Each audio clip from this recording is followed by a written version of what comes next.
Okay, this is Jen the Liberty Lion. This is Austin's How to Do Things with Words. This is lecture 3, part 4, I believe. And I'm starting on page 13. I left off last time. My phone overheated and it just turned off abruptly. So I'm just going to pick up where I left off in the last video. Okay, so Austin says we could assimilate this to a faulty or incomplete performance, beta 1 or beta 2, except that it's complete, really, though not unambiguous. In the law, of course, this kind of inexplicit performative will normally be brought under beta 1 or beta 2. It is made a rule that to bequeath inexplicitly, for instance, is either an incorrect or an incomplete performance, but in ordinary life, there is not such rigidity. We could also assimilate it to misunderstandings, which are not yet considered, but he will. But it would be a special kind concerning the force of the utterance as opposed to its meaning. And in bolded, at the point, and the point is not here just as the audience did not understand that it did not have to understand to take it as an order. Okay, so if the point is not that you don't understand, or that you don't understand that you don't have to understand. So my note is, I've talked about this in a few of my previous videos where I mentioned that we are not part of the audience in some situations. We are not part of the act or the actors in a lot of cases. That is not to say we do not have to do anything, or that we can do anything we like. What I'm saying is that the law has to be appropriate for the specific people involved. So recently I was hearing this story about this person who had an animal, and the veterinarian had done all these different tests. And then after all these tests and these medications were administered, then they come back and said, well, now I need to do this test. And if you don't let me do it, it's medical malpractice. And this person was like, well, wait a minute. Shouldn't you have done this test first? Okay, because this would have told me what the problem was. And the veterinarian was trying to cover their own behinds, because they were saying that it was medical malpractice if the customer did not pay for now this last test. And the customer was saying you should have done that test first. But the veterinarian was trying to make it sound like it was the customer's problem, that it's medical malpractice on the part of the customer, because they wanted the customer to now pay for this extra test. And they were acting as though it was the law that the customer had to pay for this test. Otherwise, it was medical malpractice. But the customer's not practicing medicine. The veterinarian is. So the veterinarian would get in trouble, not the customer. The veterinarian was just trying to use wordplay to make it sound like the customer was going to be in trouble if they didn't now pay for this extra test and get all these other medications. So what the veterinarian should have done was give that test first. So the law has to be appropriate to the people that they're speaking to. So there are a lot of laws that regulate medicine, pharmaceuticals, doctors, and anybody with a license. And those laws are geared towards those people, not their customers, okay? And we know that, but it's the same in a lot of situations. When you have the United States of America in Congress assembled, or the United States in Congress assembled, who has the authority to talk to who, and who has the authority to force who, or who has the authority to tell who what to do? When they write those laws and they use the enacting clause, their authority as the United States of America in Congress assembled, who did they have the right to make laws for? It's not always clear, okay? So Austin says we might indeed even assimilate it to Alpha 2 by saying that the procedure is not designed for use where it is not clear that it is being used, which use makes it altogether void. We might claim that it is only to be used in circumstances which make it unambiguously clear that it is being used. But this is a this is to conceal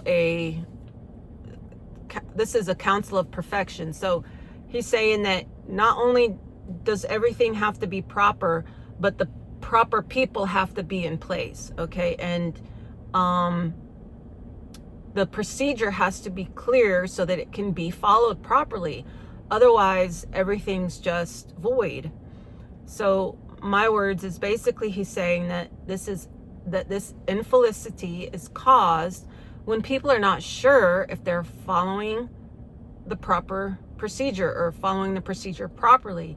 If the procedure is to act and no one's really sure they are acting according to the procedure is entirely void. So he goes on to talk about people who have the authority to do things and people who have the right to do those things. So he says, Alpha 2, the particular persons and circumstances in a given case must be appropriate for the invocation of the particular procedure invoked. Okay, so when you get married, you go before a minister. If you're on a ship, you go before the captain. If you're off the ship, you don't go before the captain, you go before the minister. If you're going to appoint me, did you already appoint someone else? Am I qualified to be appointed? Are you qualified to be the appointer? And these are the things he's saying. So he says, we turn next to infringements of Alpha 1, the type of infelicity which we have called misapplications. Examples are legion.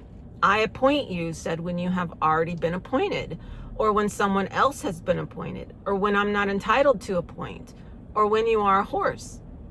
I do, said when you are a prohibited degree of a relationship. So if you say I do, but you're already married, then you're not qualified to get married again. Okay, or if you're getting married before a ship's captain, not at sea. I give, said when it's not mine to give, or when it's a pound of my living or non-detached flesh.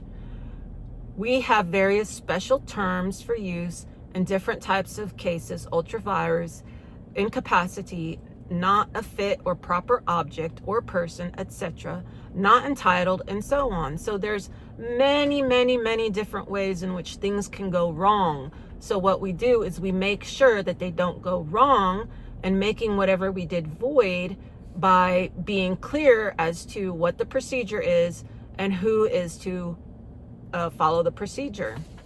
Okay, so in my opinion, me speaking here, the citizen of the United States, as intended in the federal Constitution, is a person who has served in the military and has met the qualification for representatives, seniors, senators, and president. Without this qualification, they do not meet the requirements of the constitutional office and use the power of the Constitution. All their acts are void. It is an infelicity of misapplication. They have no authority because they do not meet the minimum qualifications to hold their office and use the power of that office. So Austin says the boundary between inappropriate persons and inappropriate circumstances will necessarily not be a very hard and fast one. Indeed, circumstances can clearly be extended to cover, in general, the natures of all persons participating, but we must distinguish between cases where the inappropriateness of persons, objects, names, etc. is a matter of incapacity, and simpler cases where the object or performer is of the wrong kind or type. This again is a roughish and vanishing distinction, yet not without importance in, say, the law. So, okay, that's where he stops, and then I'll start. So what he's saying is what I've been saying in a lot of my videos, is that I'm more detailed in that I'm putting it in context of the Constitution, and that the people in the Constitution are not the people that are sitting in constitutionally created offices because they haven't met the qualification, which means they're passing laws saying that they're constitutional, and they're not constitutional because they aren't the people who can pass the laws because they haven't met the qualifications, and therefore they're void and nobody's bound to follow them. So my note here is that, so Austin is telling us the object has disappeared from the law. The distinction of who the performers are has disappeared. We see things like persons, individuals, born alive as being very vague as to who the performers are. Who is the law for? We don't really know for sure. It is not for everyone. The law has specific performers, and we do not really see that anymore. I believe this is because the people passing the laws don't have authority to force the performers, so they just cloud everything. They say, well, we're here, we're making the laws, and everyone has to follow them. But they don't qualify for those positions, and so they can't make the law. And even if they did qualify for the constitutional offices, they can only speak to the military because they're supposed to have a military background, being a citizen of the United States, because the United States is the military and the federal people on the federal lands. So my note continues. Here's the most important part of this. The people who take office do not meet the qualifications, have no authority to command the people the Constitution was intended to give the power to command to. So if the Constitution is to allow a military Congress to command the military or make laws for the military, and the people pretending to sit in those offices are not qualified, they cannot command the military. So who's in command of the military? They can pretend to command the military, but in reality they cannot. They cannot command a constitutional military. So what military are they commanding? So they write vague laws. They write laws that say all persons, the people at large, so on and so forth, because those laws are for nobody, but they want them to appear to be like they're for everyone. But if you choose to follow it, you do so voluntarily, just like taxes, just like they've been coming out and saying taxes are voluntary. But if you don't pay, they go after you. Okay, so everything's outside the law nowadays, outside the actual common sense, reasonable, sovereign law. Okay, they're just being arbitrary. They are being arbitrary. They're arbitrary people sitting arbitrary office, wielding arbitrary power against all the people. Arbitrary power is no power. Power comes from specific places for specific purposes. That's in the Declaration of Independence too, where they talked about the king having arbitrary power, or expressing and wielding arbitrary power against the people. So Austin continues, thus we must distinguish the case of a clergyman baptizing the wrong baby with the right name, or baptizing a baby Albert instead of Alfred, from those saying, I baptize this infant 2704, or I promise I will bash your face in, or appointing a horse to council. In the latter cases, there is something of the wrong kind or type included, whereas in the others, the inappropriateness is only a matter of incapacity. Some overlaps of Alpha 2 with Alpha 1 and Beta 1 have already been mentioned. Perhaps we are more likely to call it a misinvocation, Alpha 1, if the person as such is inappropriate, than if it is just because it is not the duly appointed one. If nothing, no antecedent procedure or appointment, etc., could have put the matter in order. On the other hand, if we take the question of appointment literally, position as opposed to status, we might class the infelicity as a matter of wrongly executed rather than as a misapplied procedure. For example, if we vote for a candidate before he has been nominated, the question here is how far are we to go back in the procedure? And I believe this is what some writers talk about. And when I say writers, there's a few books written by judges, and I believe Napolitano maybe has said something about this, like how far back do we go? If the application of the Constitution has been misapplied, being a misfire, being a wrong procedure since shortly, like few years after the Constitution was written and passed into law, do we go all the way back to then? Because then we would have to undo so many laws that they claim it may be or will be detrimental to society. That there's no way we can go back that far, but they hint at it. They don't explain a lot of things in detail like Austin has as far as the procedure goes. Now, Austin's not talking about the Constitution necessarily, but he's not talking about the Constitution since he's speaking more generally. Okay, so my notes are, I've heard a few people mention this in other videos, such as maybe I think Napolitano, but have also read in books written by lawyers, attorneys, and judges, and that is how far back are we willing to go, which means to say more clearly and literally, how strictly are we going to follow the procedures? If the Constitution is a procedure in one part, has as to the qualifications for the president and Congress, how far back do we remove all the laws passed and acts written and so on that were performed by people who did not qualify for these offices?